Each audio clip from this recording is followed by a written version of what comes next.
ඉකිලි කැසීමේ රෝගය නිසා ඔබත් පීඩා විඳිනවද? එහෙම නැත්නම් යාළුවාට තියෙන රෑෂ් එක ඔයාලට හැදෙයි කියලා ඔයත් බයෙන් ඉන්නවද? එහෙම නැත්නම් ඔයාගේ මුලින් තිබ්බ රෑෂ් එකට නිසි වෛද්‍ය ප්‍රතිකාර නැතුව ගාපු ක්‍රීම් එකකින්ද දැන් තිබ්බට වඩා දරුණු තත්ත්වයකටපත් වෙලාද? එහෙනම් අනිවාර්යෙන් මේ වීඩියෝ එක ඉවරනකම් බලන්න. ඉතින් අද අපි කතා කරන්න බලාපොරොත්තු වෙන්නේ ශ්‍රී ලංකාවේ බහුලව පවතින ටීනියා කියන සමය ආසාදන තත්ත්වයක් ගැන. ටීනියා එහෙම නැත්නම් කිලි කැසීමේ රෝගය නැත්නම් අපි මේකට රින්ගෝම් කියලා කියනවා. ඉතින් මේක බහුලව දකින්නට පුළුවන් දිලීර ආසාදන තත්ත්වයක්. ඉතින් අද අපි කතා කරමු ටීනියා කියන්නේ කුමක්ද? කොහොමද මේක බෝ වෙන්නේ? කොහොමද පැතිරෙන්නේ? ඊට අමතරව මේකට තියෙන ප්‍රතිකාර මොනවද? සහ මේක අපි කොහොමද වළක්වා ගන්න කියන එක. පළවෙනිම කාරණේ තමයි මේකේ තියෙන රෝග ලක්ෂණ මොනවද? එකක් තමයි මේක අධික ලෙස කසනවා. අධික ලෙස කසන රෑෂ් එකක් තියෙනවා. මේ රෑෂ් එක ගත්තට පස්සේ වලල්ලක් ආකාරයට තියෙනවා. ඒ වලල්ල චුට්ටක් සාමාන්‍ය සමට වඩා පොඩක් ඉස්සිලා තියෙනවා. ඒතර මේ වලල්ලේ මැද කොටස සාමාන්‍ය රතු වෙලා තියෙන්න පුළුවන්. නැත්තම් කොරපතු වගේ සමක් තියෙන්න පුළුවන්. එහෙම නැත්තම් සාමාන්‍යයෙන් අපේ තියෙන හැමෝම තියෙන්න පුළුවන් මුල් අවස්ථාවේදී. එතකොට මේ අර වලල්ලක් වගේ තියෙන නිසා තමයි මේකට රින් වෝම් කියලා කියන්නේ. නියපොතු වල වගේ එන්න පුළුවන්. නියපොතු වල આવොත් එහෙම නියපොතු ඝනකම් වෙනවා. ඊට පස්සේ අවර්ණ වෙනවා. කහ පාට වගේ වෙන්න පුළුවන්. ඊට අමතරව නියපොත්තේ කෑලි කෑලි කැඩලා අයින් වෙන්න පුළුවන්. ඊට අමතරව හිසේ වගේ આવොත් එහෙම හිස් කබලේ වගේ આવොත් එහෙම තට්ටේ පෑදෙන්න පුළුවන්. කොරපතු වගේ ගැලවෙන කොටස් තියෙන්න පුළුවන්. මෙන්න මේ රෝග ලක්ෂණ තියෙනවා නම් මෙන්න මේ වගේ රෑෂ් එකක් වඩක් තියෙනවා නම් කවදාවත් වෛද්‍ය නිර්දේශයක් නැතුව කෙලින්ම ගිහිල්ලා කොහෙන්වත් බෙහෙත්යක් කරන් එහෙම නැත්නම් ක්‍රීම් එකක් කරන් ගන්න එපා. එහෙම නැත්නම් වෙනත් රෝගියෙක් නැත්නම් අඳුරන කෙනෙක්ගේ රෑෂ් එකකට දුන්න ක්‍රීම් එකක් කවදාවත් ඔය අරන් ගන්න එපා. එහෙම වුණොත් එහෙම ඔයාට තියෙන රෝගී තත්ත්වය දරුණු හොඳ කරගන්න අමාරු තත්ත්වයක් වෙන්න පුළුවන්. ඉතින් කොහොමද ඒක වෙන්නේ කියලා මම තව චුට්ටකින් පැහැදිලි කරන්නම්. ඉතින් සාමාන්‍යයෙන් අපි දන්න එක තමයි ඉකිලි කැසීමේ රෝගය. එතකොට මේ ටීනියා කියන රෝගී තත්ත්වය ඉකිලි වල විතර දෙන්න පුළුවන්. එහෙම නැහැ. සාමාන්‍යයෙන් මේ ටීනියා කියන රෝගී තත්ත්වය බහුලව දකින්න පුළුවන් වෙන්නේ අපේ නැවෙන ස්ථානවල වැඩිපුර දාඩිය රැඳෙන ස්ථානවල. ගොඩක් වෙලාවට ඉකිලි ආශ්‍රිතව, කිහිලි ආශ්‍රිතව ඔළුවේ ඒ වගේ ස්ථානවල මේක බහුලව දකින්න පුළුවන්. ඒකට හේතුව තමයි මේ දිලීර රස්නය සහ තෙතමනේ තියෙන තැන්වල බහුලව වර්ධනය වෙනවා. හැබැයි මේ ටීනියා කියන රෝගී තත්ත්වය ඇඟේ ඕනෑම තැනක එන්න පුළුවන්. මේ එන තැන අනුව මේකට විවිධ වර්ගයේ නම් දෙනවා. උදාහරණයක් විදියට හිස් කබලේ එහෙම නැත්නම් ඇහි බැමි වල ඇයි පිහාටු වල ඒ වගේ ස්ථානයක එනවා නම් අපි ඒකට කියනවා ටීනියා කැපිටිස් කියලා. අපේ මූණේ වගේ આવොත් එහෙම අපි ඒකට කියනවා ටීනියා ෆේසිය කියලා. ඊට අමතරව පිරිමාගේ රැවුල එන්න පුළුවන්. රැවුලේ આવොත් එහෙම අපි ඒකට ටීනියා බාබේ කියලා කියනවා. ඒ වගේම තමයි බහලව ඔයාලා දන්න ස්ථානයක් වෙන්නේ ඉකිලි ආශ්‍රිතව, බාහිර ලිංගේන්ද්‍රයන් ආශ්‍රිතව, එහෙම නැත්නම් කලවා ප්‍රදේශයේ ඉහළ කොටසේ මේ වගේ ස්ථානවල එන එක අපිට කියනවා ටීනියා ක්‍රූරිස් කියලා. ඊට අමතරව ඇඟේ, අත්වල, පාදයේ එන ඒවාට අපි කියනවා ටීනියා කෝපොරිස් කියලා. ඊට අමතරව නියපොතු වල එන්න පුළුවන්. බහුලව කකුල් වල දකින්න පුළුවන්. මේකට අපි කියනවා ටීනියා උන්ගෙම් කියලා. ඊට අමතරව යටිපතුල් වලත් එන්න පුළුවන්. අල්ලෙත් එන්න පුළුවන්. එතකොට යටිපතුල් වල එන එකට අපි කියනවා ටීනියා පීඩිස් කියලා. අතේ එන එකට අපි කියනවා ටීනියා මැනම් කියලා. එතකොට හැමතැනම ස්ථානය වෙනස් වුණාට ඒකේ රෝග ලක්ෂණ ගොඩාක් වෙලාවට එකම ආකාරය තමයි තියෙන්නේ. අර මම මුලින් කිව්ව මෙන්න මේ රෝග ලක්ෂණ ටික තමයි තියෙන්නේ. හැබැයි මම කියුවේ මේ රෝග ලක්ෂණ මුලින් තමයි මේ ආකාරයට තියෙන්නේ. හැබැයි කාලයත් එක්ක යනකොට සහ මේක වර්ධනය වෙනකොට මේ කියන රෝග ලක්ෂණ හැස්ගේ හැඩය වෙනස් වෙන්න පුළුවන්.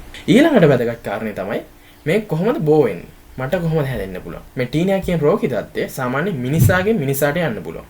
එහෙමත් නැත්නම් ආසාදිත සතෙක්ගෙන් බහුලව පෝසංගෙන් බල්ලන්ගෙන් කෙලින්ම අපේ ඇඟට එන්න පුළුවන්. එහෙම නැත්නම් ගෘහ උපකරණ පොදු ස්ථාන වලින් අපේ ඇඟට එන්න පුළුවන්. කොහොමද මෙහෙම එන්නේ? පළවෙනි එක තමයි ආසාදිත මිනිසෙක්ගේ රෑෂ් එක අපි කෙලින්ම මේ විදියට ගෑවුනොත් එම රෑෂ් එක මෙහෙම තියෙනවා. අපි කෙලින්ම ගිහිල්ලා මෙහෙම ගෑවෙනවා හොඳට. එතකොට අපිට ආසාදනය අපේ ඇඟට එන්න පුළුවන්. ඊට අමතරව මේ රෝගී පුද්ගලයෙක් භාවිතා කරන තුවාය, පණා, ඇඳුම් වර්ග ඒවා භාවිතා කිරීමෙනුත් තව පුද්ගලෙක්ට එන්න පුළුවන්. ටීනියා කැපිටිස් පණාවෙන් පීරවුවට පස්සේ ඒ දිලීරය පණාවේ තියෙන්න පුළුවන්. එතකොට පණාවත් හුවමාරු කරගන්න ඕන. පණාව හරහත් අපිට එන්න පුළුවන්. ඊට අමතරව ගෘහ උපකරණ, කාපට්, බිම තිබිලත් අපිට එන්න පුළුවන්. පාවරණ නැතුව පොදු ස්ථානවල ඇවිදිනකොට ඒ හරහත් අපිට මේ ආසාදනය එන්න පුළුවන්. ඊට අමතරව පොදු ස්ථානවල පොදු වැසිකිලි පාවිච්චි කරනවා නම් විශේෂයෙන්ම කොමඩ් වල අපි ගිහිල්ලා ඉඳ ගන්නවානේ. එතකොට සාමාන්‍යයෙන් ඊට කලින් මේ ආසාදනයේ තියෙන රෝගියෙක් ගිහිලා ඉඳගෙන එහෙම තිබ්බොත් එimhe ටීනියා ක්‍රූරිස් කියන තත්ත්වය. තට්ටන් වල බාහිර ලිංගේන්ද්‍රයන් ආශ්‍රිතව කියන මේ තියෙන මේ දිලීරය කෙලින්ම එක්ක මොඩල් වගේ තියෙන්න පුළුවන්. ඒතකොට ඒ හරහා අපේ ඇඟටත් එන්න පුළුවන්. ඒතකොට මෙන්න මේ ආකාරයෙන් තමයි ටීනියා කියන රෝගී තත්ත්වය පැතිරෙන්නේ. හරි. දැන් ඔයා දන්නවා කොහොමද මේක නිරෝගී පුච්චලයක බෝ වෙන්නේ කියලා. ඉතින් ඊළඟට වැදගත් කාරණේ මොකද්ද? මේක බෝ කරගන්න නැතුව ඉන්නේ කොහොමද කියන එක. ඒ සඳහා අපි මොනවද කරන්න පුළුවන්? ඉතින් ඔයාලා දැන් දන්නවා කොහොමද මේක වැළඳෙන්නේ කියලා. කොහොමද රෝගී පුජ්‍යලෙක්ගෙන් නිරෝගී පුජ්‍යලයකට මේක බෝ වෙන්නේ කියලා. ඉතින් එන්නේ ක්‍රම ටික අපි නැති කරොත් එහෙම අපිට රෝගය එන්නේ නැහැ. අන්න ඒක නිසා තමයි යහපත් සෞඛ්‍ය පුරුදු අනුගමනය කරන්න ඕනේ. පළවෙනි එක. අනිත් අය පාවිච්චි කරන තුවා, ටවල්, ඇඳුම් හුවමාරු කරන්න එපා. Tamanda තුවායක් ඇඳුම් ටික වෙනම තියාගන්න. විශේෂයෙන්ම පිරිමි ළමයි. මෙයාලා ෂෙයා කරගෙන පාවිච්චි කරනවා. හැබැයි ඒක නොකළ යුතු දෙයක්. අනිත් එක තමයි පනාව ෂෙයා කරන පාවිච්චි කරන්න එපා. පොදු ස්ථානවල පාවහන් නැතුව ඇවිදින්න එපා. පොදු ස්ථානවල වැසිකිලි භාවිතය ස්ථාන විශේෂයෙන්ම කොමන්ට් භාවිතය පුළුවන් තරම් අවම කරන්න. ඊට අමතරව මම කියවනේ සාමාන්‍ය මේ දිලීර වර්ධනය සිද්ධ වෙන්නේ උෂ්ණය සහ තෙතමනය තියෙන ස්ථානවල තමයි මේ දිලීර ඉතා ඉක්මනින් සහ බහුලව වර්ධනය වෙන්නේ. එම ස්ථාන තමයි කිහිලිවල, ඉකිලිවල මම කලින් කිව්ව විදියට. ගමනක් ගියාට පස්සේ ආරි මේ අවුව දවස්වල ගොඩාක් ඉක්මන මේ දාඩිය දානවා. ඒවා දාඩිය එකතු වෙනවා. හොඳින් නාලා පිරිසිදු වෙන්න ඕනේ. පිරිසිදුනාට විතරක් මදි. තෙතමනය රැඳෙන තැන් හොඳින් පිස්ස දාලා තෙතමාතු කරලා තෙතමනය නැති කරන්න ඕනේ. ඊට අමතරව ඇඳුම් ගොඩක් වෙලාවට සාමාන්‍යයෙන් කොටන් වගේ ඇඳුම් පාවිච්චි කරන්න. විශේෂයෙන් යට ඇඳුම්. ඉතින් මේ වගේ ක්‍රම අපි පාවිච්චි කරොත් එහෙම රෝගේ අපේ ඇඟට එන එක වළක්වා ගන්න පුළුවන්. ඒ නිරෝගී පුජ්‍යලෙක් විදිහට අපි කොහොමද රෝගේ හැදෙන එකෙන් වැළකෙන්නේ කියන එක. වැදගත්ම දේ තමයි රෝගේ තියෙන පුජ්‍යලයට ඉතාමත් බැරහරම වගකීමක් තියෙනවා තමන්ගේ වෙන පුජ්‍යලයකට. මේම රෝගේ ව්‍යාප්ත වීම වළක්වා ගන්න. එයා තමයි දන්නේ. එයාට රෝගයක් තියෙනවා. ඒතකොට මේක ඉතා ඉක්මනින් පැතිරෙන්න පුළුවන්. ඒක වළක්වා ගන්න පුළුවන් ලේසිම ක්‍රමය ඒ රෝගී පුජ්‍යලයා වෙනත් පුජ්‍යලයකට බෝ කිරීම අවම කිරීම.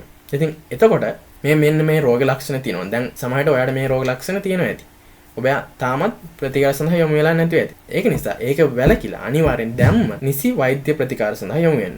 දෙවෙනි එක තමයි ඔයා පාවිච්චි කරන ඇඳුම්, පනාව, ඒ වගේ දේවල් දැත් එක්ක ෂෙයා කරගන්න එපා. පුළුවන් තරම් පෞද්ගලික පරිහරණය සඳහා අවශ්‍ය කරන ටික වෙනම තියාගන්න. සනීප ආරක්ෂණ සඳහා අවශ්‍ය කරන ටික වෙනම තියාගන්න. එන්න මේ ක්‍රමය අනුගමනය කරොත් අනිවාර්යෙන්ම මෙම රෝගය වෙනත් කෙනෙකුට පැතිරීම අවම කරගන්න පුළුවන්.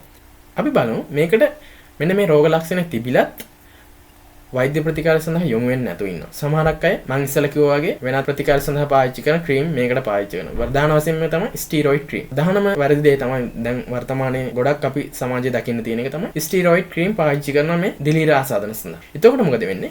ඔයත් අත්විඳලා ඇති සාමාන්‍යයෙන් පළවෙනි දවස් දෙක තුන ගොඩක් හොඳට ඔයාට සනීපයක් දැනෙනවා. කසන්නේ, රැයස අඩු වෙලා වගේ දැනෙනවා. හැබැයි තව දවස් කිහිපයක් යනකොට තිබ්බට වඩා වැඩි ප්‍රමාණයකින් රෑෂ් එක වැඩි වෙලා මෙන්න මේ වගේ තිබ්බ රෑෂ් එක මෙන්න මේ ආකාරයට දරුණු තත්ත්වයට පත් වෙලා තියෙන්න පුළුවන්. මේක කවදාවත් කරන්න එපා. අන්න ඒක නිසා තමයි ඔයාට මේ වගේ රෝග ලක්ෂණ තියෙනවා නම් සහ මේ වගේ රෑෂ් එකක් තියෙනවා නම් ඉක්මනින්ම වෛද්‍ය ප්‍රතිකාර සඳහා වෛද්‍ය උපදෙස් සඳහා යොමු විය යුත්තේ. මෙහෙම යොමු වෙන්නේ නැතුව තිබ්බොත් එහෙම මේ රෝගී තත්ත්වේ වර්ධනය වෙනවා. දරුණු තත්ත්වයට පත් වෙනවා. එහෙම වුණාම අපිට තියෙන අවශ්‍ය මොනවද? පළවෙනි එක තමයි සාමාන්‍යයෙන් අර මුලින් තිබ්බ ස්කින් රෑෂ් තියෙනකොට ඒ අවදියේම අපි ප්‍රතිකාර සඳහා යොමු වුණොත් එහෙම ඉක්මනින් ඒක සුව කරගන්න පුළුවන්. මේ සඳහා තියෙන ප්‍රතිකාර බෙහෙත් වර්ග අතරින් ක්‍රීම් එකක් විතරක් ප්‍රමාණවත් වෙන්න පුළුවන්. හැබැයි ඔයා මේ විදියට වැරදි බෙහෙත් පාවිච්චි කරලා එහෙම නැත්නම් ප්‍රතිකාර සඳහා යොමු වෙන්නේ නැතුව ඉඳලා දරුණු තත්ත්වයට පත් වුණාට පස්සේ ගොඩක් වෙලාවට මේ ක්‍රීම් විතරක් ප්‍රමාණවත් වෙන්න. එතකොට ඔයාලට බෙහෙත් බොන්නත් වෙනවා. සාමාන්‍යයෙන් අපි බෙහෙත් බොනවා වගේ නෙමෙයි මේකට සාමාන්‍යයෙන් වැඩි කාලයක් බෙහෙත් බොන්නත් සිද්ධ වෙනවා. ඒ නිසා ඔයාලට මේ වගේ රෝග ලක්ෂණ තියෙන රෑෂ් එකක් තියෙනවා නම් අනිවාර්යෙන් දැම්ම වෛද්‍යවරයෙක් හම් වෙන්න. එහෙම වුණොත් එම මේ ටීනියා කියන රෝගී තත්ත්වය ඉක්මනින්ම පාලනය කරගන්න පුළුවන්. නැත්නම් ටීනියා කියන දිලීරය වර්තමානයේ අපි භාවිතා කරන බෙහෙත් වලට ප්‍රතිරෝධයක් ඇති වෙන්න ඉතා ඉහළ අවදානමක් තියෙනවා. ඒ නිසා අදම ඔබට මේ වගේ රෝග ලක්ෂණ තියෙනවා නම් වෛද්‍යවරයෙක් හම් වෙන්න සහ වෙනත් පුජ්‍යලෙක්ගෙන් ඔබට මෙම රෝගය වැළඳීම වළක්වා ගැනීමටත් ඔබ රෝගී පුජ්‍යලෙක් නම් ඔයාගෙන් වෙනත් පුජ්‍යලෙකුට මේක ව්‍යාප්ත වීම අවම කරන්නත් කටයුතු කරන ලෙස ඉල්ලා සිටිනවා. ඉතින් ඒත් එක්කම මගේ YouTube channel එකත් subscribe කරන්න. මොන හරි ගැටලුවක් තියෙනවා නම් කමෙන්ට් එකක් දාලා අහන්න මම ඔයාලට උත්තර දෙන්නම්. Thank you.